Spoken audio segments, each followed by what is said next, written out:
Yeah, there's sort of two angles to my research interests, and this sort of goes with the personal interest. I like being together with people and listening to how they talk.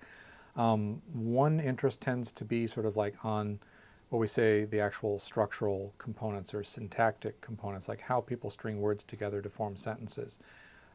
Yiddish syntax is a very, very fascinating kind of area of structural linguistic interest. Yiddish spoken among the Hasidim is just naturally spoken Yiddish. It's not influenced by prescriptive norms. It's very stigmatized by a lot of people who have sort of a college Yiddish Weinreich kind of sort of what is good Yiddish, bad Yiddish sort of sense to it. For me as a linguist, I'm just interested in the way that people speak most naturally.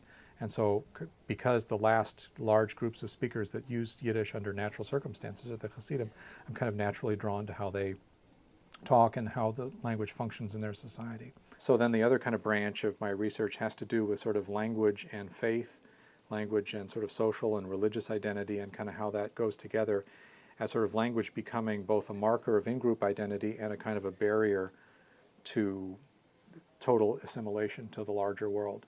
I mean, Yiddish has really become an important marker of kind of Hasidic or Haredic identity in a way that it wasn't necessarily before when you had large numbers of, say, secular Jewish speakers of Yiddish.